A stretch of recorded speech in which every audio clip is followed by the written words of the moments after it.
Welcome to the Impactful Leadership Show. I'm your host, Greg McDonough. John Lennon once said, "A dream you dream alone is only a dream. A dream you dream together is reality." Join me as we connect dreams to reality by chatting with innovators from around Washington, D.C. Our show is proudly sponsored by the D.C. chapter of the Entrepreneurs Organization. This is the Impactful Leadership Show.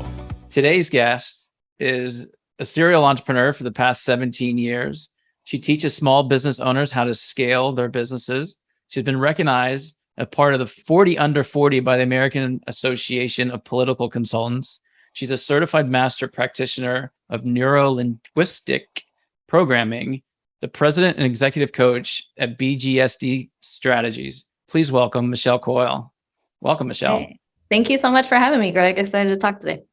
I am as well. So this podcast is about leadership, and my favorite question to ask my guests is, tell me about some misconceptions in leadership. Yeah, and I love that question so much, Greg. Thanks for asking. I have three things that really come to mind. The first is that, and this is one I see a lot, is that you have to have a certain amount of credentials or experience to be a leader. I see a lot of folks, especially folks that are women, socialized as women, or other type of marginalized folks, coming up and feeling like they need to collect so many credentials and so much experience and so much education, or nobody's going to take them seriously as a leader. And I think that's totally off base. We can delve into that and some awesome examples of who's defying that later on if you'd like. The second is that leadership is about other people and getting other people to follow you. I think that really leadership is about self-examination and figuring out all of your own shit and getting really authentic and aligned with yourself, because when you do that, you become magnetic and other people want to follow you, want to listen to what you have to say.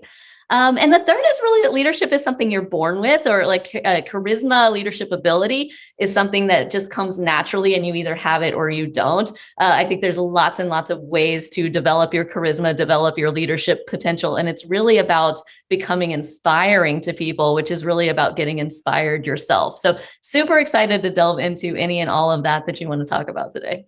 Yeah, that's a great list, Michelle. Let's go back to front. You just talked about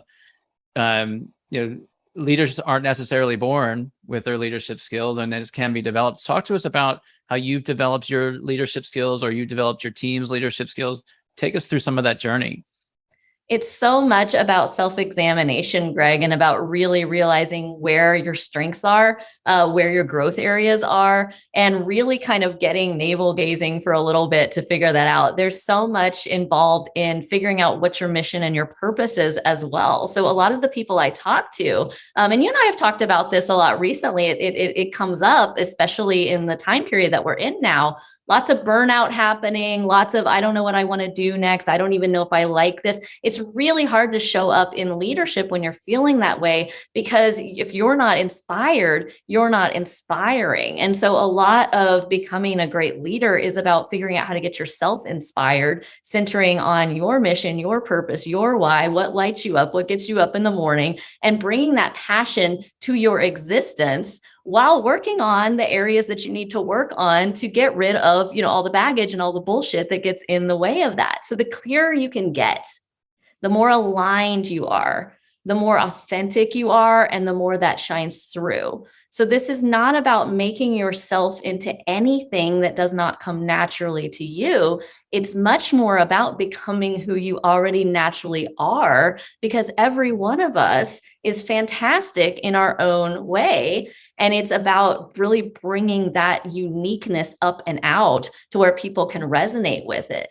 Right? I think way too often people think leadership is about getting everyone to like them or getting other people to do anything.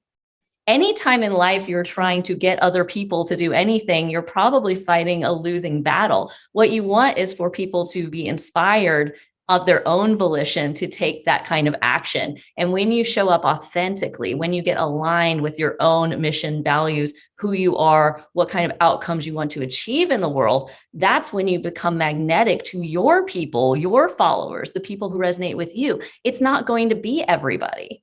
And you don't need it or want it to be everybody. You just want to cultivate your folks into a group that is going to take some kind of collective action to create a better outcome. That's awesome. Let's dig into the how a little bit. So I'm a budding entrepreneur. I want to go be a leader, grow a team, start a business, whatever the case. But sort of that's really deep down inside, and help us bring that out. Like what's the first step in starting that journey of that self-discovery? Figuring out the why. And, Simon Sinek wrote a book, Start With Why, that's popular. If I know you're familiar with it, I'm sure our audience is familiar with it. And I love that title because that really is what it's about. Why do you want to be a leader? Why do you want to grow a business? Why do you want to grow a team? If you're not solid on all of those things, friends, this is way too hard to do without a why. And I see you laughing. I know other, folks in EO, other business people are watching this. Why the fuck would you try to do this if you didn't have like a good mission-centered, purpose-centered reason to do it? Now, money is motivating to a point for a lot of folks, but there's going to be a limit to that. You're going to get to a point where you've made a lot of money and you go, but I'm still not happy, or what, right? What we see is actually fulfilling for people is when they feel like they're making a difference for other people and they're doing something. And that can take so many different forms, right? There's not just one way to make a difference for people. There's lots of different ways. But what's important to you and why is always the North Star that you come back to. When things get hard, and I work with startup entrepreneurs, as you know, when things get really tough, and they always do, this is the saving grace, is can we come back to why am I doing this and what's the point?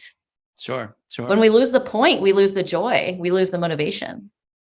Well, and that leads into the second misconception you brought up about people will follow just by definition of leadership. And it ties into the leaders' why and their passion and their energy they bring. And then, let's get in a little bit deeper in what you meant by that misconception and how that also relates to the self-development, finding your why.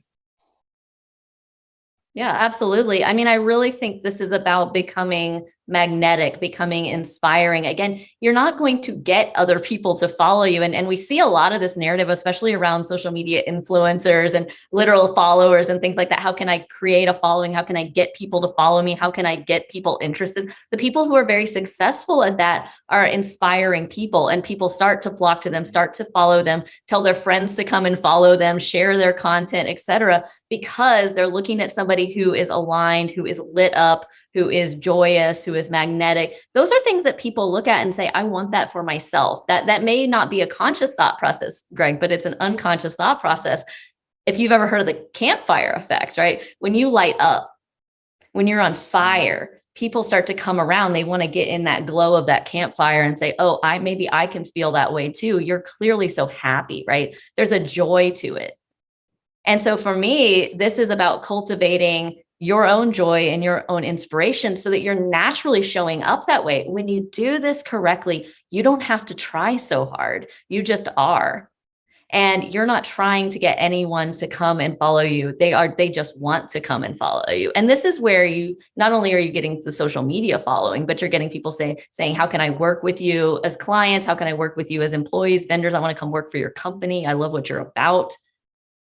You're not just another person that's just another business owner that's just doing another job. And when you approach it that way, that's a turnoff. People are looking for meaning and purpose. And when people are looking for leaders, and we're all looking for leaders, right? When people are looking for leaders, it's somebody light a path for me. Somebody show me where the meaning is. Somebody show me where the purpose is. You can see this a lot in organized religion. You see this in politics. You certainly see this in business. Somebody coming and saying, hey, here's the way it is, because they're completely certain, they're completely convicted. Now, you and I might see that person, we might agree with their worldview or not, but the people who are very effective, we can agree, they're very convicted. They're showing up extremely convicted and extremely certain and extremely passionate about what they're saying. And they're not muddy about it. You're not looking at people who are afraid to lose people. Right? We call this attract and repel. You want to attract the right people and repel the wrong people because it's efficient. When you are trying to attract everybody, you're going to attract nobody. Right? So the people who are very effective at this, they know who they are, they know what they're about, they know their why, they know their message, they're very clear, they're very aligned, they're putting it out there. And some people love it and some people don't. And that's great because that's how they cultivate a following with those strong borders around it. Certainly. It reminds me of this leadership video. It's one of my favorites. And I don't remember the title, but I'll put it in the show notes when we publish the show notes. But it's this group of people at a festival, and there's one person up dancing, and you kind of get that awkward feeling like, why is that person dancing by themselves? And there's 100 people sitting looking at it.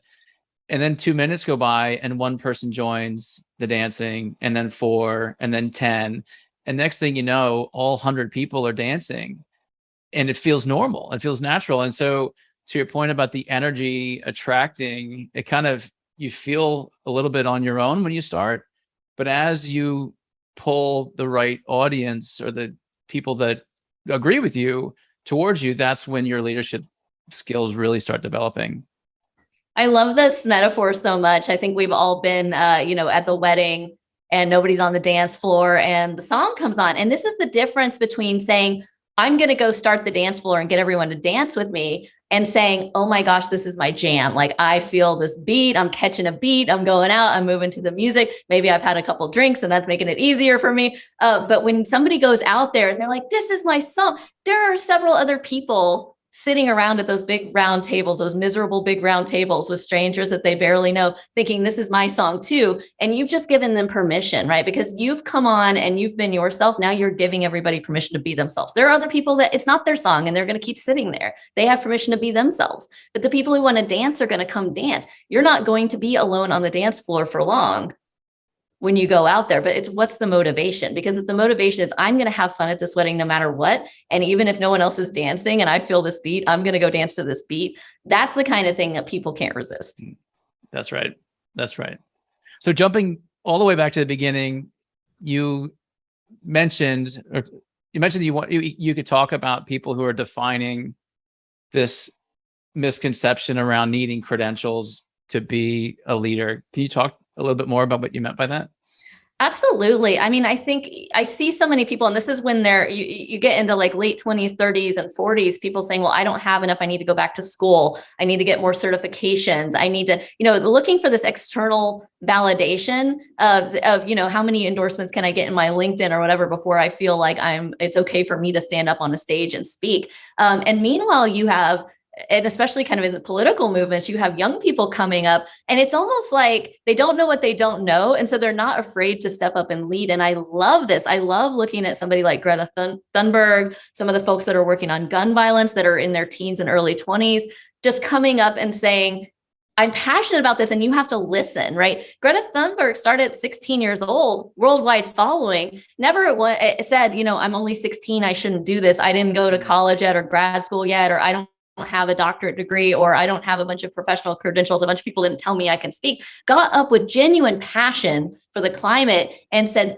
this has to stop and you have to listen, because you're all going to be dead, but I'm still going to be here. Me and my friends that are all 16 right now are still going to be here. And that's that conviction and that certainty that comes up and makes people listen, right? Now you've got somebody that's in their teens being Time Person of the Year, coming seemingly out of nowhere, because they came with a genuine conviction. That's that alignment that I'm talking about. She knew what she wanted. She knew what she was about. She said, my whole life is about this.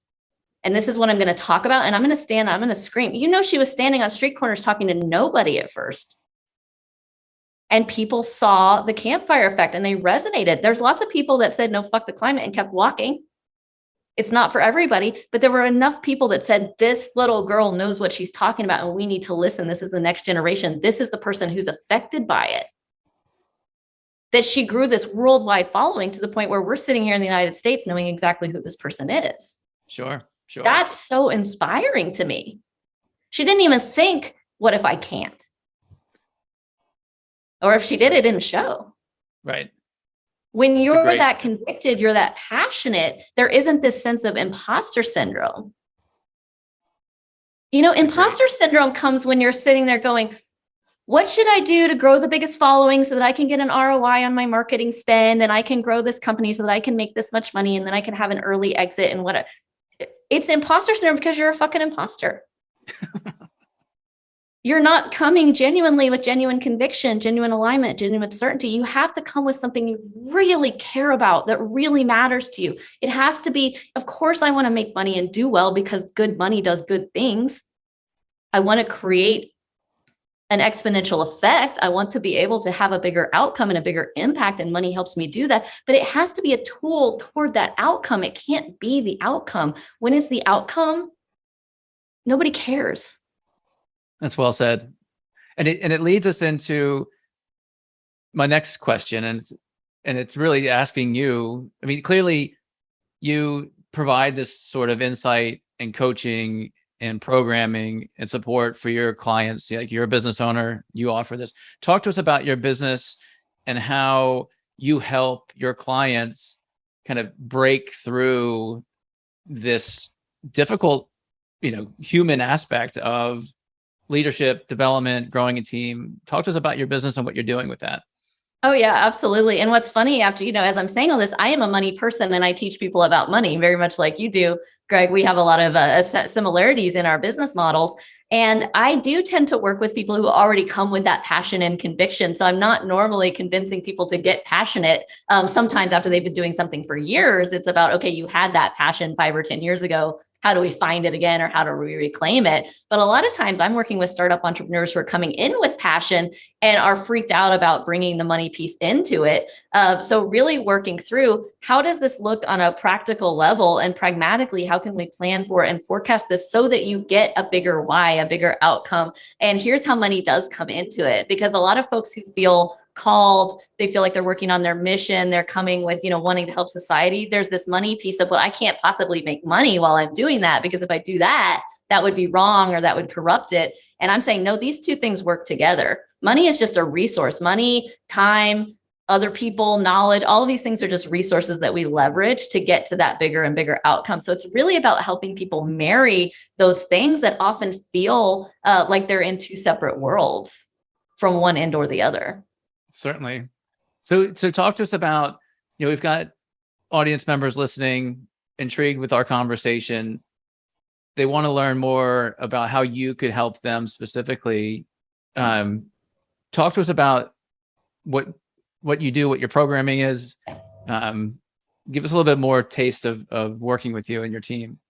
Yeah. So it's funny because we started as traditional management consultants and we still do a lot of that. And so that's the pragmatic planning of the business model. Let's do your financial forecast modeling. Let's look at what investments you need to make, where to grow your money. Let's see when you need to hire people. Let's figure out your branding, your marketing, where you're going to get the capital to fund it all. And that whole business consulting side of the business is still core to what we do. And then lately, what we've really layered in is a ton of mindset coaching. And okay, it doesn't matter what kind of spreadsheet I build you if you're too scared to take the action on the spreadsheet. So how can we help you get past your fear in order to take the actions that you need to take to get the outcomes that you want to get, that are going to live out your mission and help other people in society? And so we're doing a ton of executive coaching now. We're doing breakthrough sessions with people where we can just get them really to what the core issue is, right? So everybody, Greg, has a core problem. We all have it. You might have heard it called a core wound, something like that. It's something like, I'm not good enough, I'm not enough, I'm too much, I'm worthless. We all have this, and we walk around with this baggage. Until we figure out what that is going to pop up, and it's going to systemically affect every area of our life. So we start working with people in the business and we see what they think are problems. I see symptoms, right? These aren't problems. These are symptoms of the root problem, which is you don't feel like you're enough, or you feel like you're too much, or you're afraid to be visible, or there's something, something was installed in you, usually from 0 to 7 years old, that is taken root as a core wound and is now showing up in your business. It's now showing up in your relationships, your friendships, your family, your parenting with your partner or your spouse, all the way, and it's showing up over and over and over. So when I'm talking to someone, they're telling me a problem in their business, I'm often asking them, cool, how does this show up in your relationships? I thought we were talking about business. Well, we're talking about everything, because until we can root this out and shift this, all of these problems are going to keep popping up in different ways over and over and over. That's amazing. I could see that, there's so much fear and depending on what your wound is or what my wound is, right? Mine is a confidence issue at times. And I'll have to start thinking back between 0 and 7 and go tell my parents. So shifting gears just a little bit, talk to us about your journey, like how did you end up doing what you're doing, following this why, grabbing onto this passion? Like, when did it blossom for you? Give us a little bit of your story.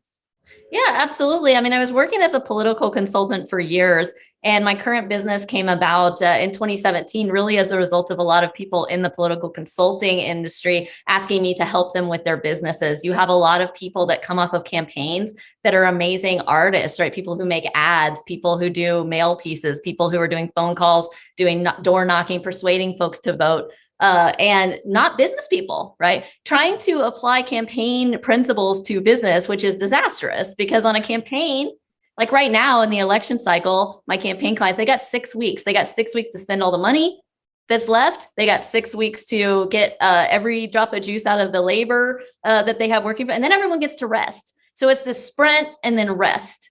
And people get addicted to that cycle. Now you take that and you try to apply it to a business that you're building up over 10 or 20 years. You can see super disastrous results. The money goes really fast. The staff is burnt out. There's constant turnover. And there's so much effort that goes into just trying to rebuild the business over and over and over because things aren't done sustainably. So it really started with me coming in and just people knowing that I had an MBA, but also knew quite a lot about the political consulting industry, and developing this expertise in the business of politics, which I'm very proud of. You can Google me and business of politics, and I'm going to pop up everywhere. I'm doing, I'm always speaking at the conferences. I've got a column in campaigns and elections that I do every month on the business of politics. Such a weird industry with cyclical revenues and all kinds of just weird problems. So very, very fun to sort out the business problems on. And realized, again, once we start digging into the business aspects and auditing the business operations and processes, so much of this is just rooted in the founder and people having screwed up mentalities that they're bringing. And until we fix that, we can band-aid the problems, but this is stuff that needs surgery, right? And so being able to learn more and more about mindset coaching, really the last 5 years been on such a journey of developing myself as a coach, doing my own personal and professional development, understanding the ways that I show up that are screwed up in my business, in my life, and then going out from there and helping other people do the same, because I was helping people get rich, but they weren't happy. And I got to this point a couple of years in where it was like, does it matter if we're making lots of money and we're providing jobs and we're creating, if people feel trapped in their companies and they're not finding joy in their day-to-day work? This is unhealthy. You start to look at the suicide rates on entrepreneurs. It's scary. Sure. I'm sure you've been there. I've been there. We've all been, if you're on an entrepreneurial journey, you've all had these really dark moments, right, where you feel trapped. And you say, well, I'm trapped in the business. There's no way to get out of the business. And I'm stuck and I hate this. I'm in a prison of my own making. It's something I hear over and over. And these are people that are at that $1 million and $2 million and $3 million a year mark. Mm. I'm trapped in a prison of my own creation. I've borrowed all this money. I have this staff. They don't like me. I don't like them. I don't like me. I'm not having a good time anymore. These are people who thought when they were starting out, if I got to $1 million, everything would be amazing. I'd be rich. My life would be amazing. I'll be working on the beach and money will just flow in and my staff will run the company. And then they get hit with the reality of a business of that size. And it's tough and it's daunting. And so really especially the last year or two, been approaching, how can we start with, let's design around the lifestyle. Let's design around what's healthy for this particular person. Now that's different for everybody, of course, but let's design around what feels good for you, because we can still strategically grow a business and still make a big difference in the world while still having a founder that's joyous and healthy and happy. And of course, there's a ripple effect to that. When you show up joyous, the rest of your staff loves working with you. Your clients love working with you. Your vendors love working with you. When you show up feeling like you're in prison, that's going to ripple through to everybody else. And now you've got a self-fulfilling prophecy and a downward spiral that's really dangerous. Yeah. And you brought up, Michelle, I think a fourth misconception. And that fourth misconception is once you make it, whatever your goal is, right? If it's $1 million, if it's 10 million, it's 100 million, it's $1 billion, that you're going to be happy. Like, I'm going to work so hard and grind it to get to that point, and that's when I'll be happy. That is a huge misconception in leadership. Yes. Happiness doesn't come from outside. And it's not a fun thing for people to hear, though. They might roll their eyes. There's so many things, Greg, that were written on the kindergarten posters that I am like, oh my God, that's so true. The more I do this, the longer it goes. Happiness is an inside job. That is absolutely true. And until you get at cause for your life, meaning until you realize that everything that you're experiencing in your life that's negative is filtered through your own perception, right? Perception is reality. If I have a negative lens on my perception, everything's going to look bad. If I have a joyous, positive lens, everything's going to look good. Even hard things, even challenges are going to be, thank you for my challenges. I'm learning, I'm growing, I'm getting tougher. You hear people say that stuff. Maybe you roll your eyes because you don't resonate with it. But if that's you, are you happy right now? Until you figure out how to be happy, nothing outside of you is going to make you happy. And that's why we see people with absolutely no money that are joyous, and people with millions of dollars that are miserable. And it's not just money. Money's not going to make you happy. Another person isn't going to make you happy. The right partner, the right job, the right kids, none of that is going to make you happy if you don't know how to become happy yourself. That's awesome. Very well said. Yeah, you got my brain going. Michelle, somebody in the audience wants to reach out to you. What's your social platform of choice, or give us some information on how to get in touch with you? Yeah, absolutely. You can go to my website at bgsdstrategies.com and contact us there if you're looking for teamwork, strategic business building, or if you just want to chat with me as a person. You can get on my calendar at talktomichelle.com.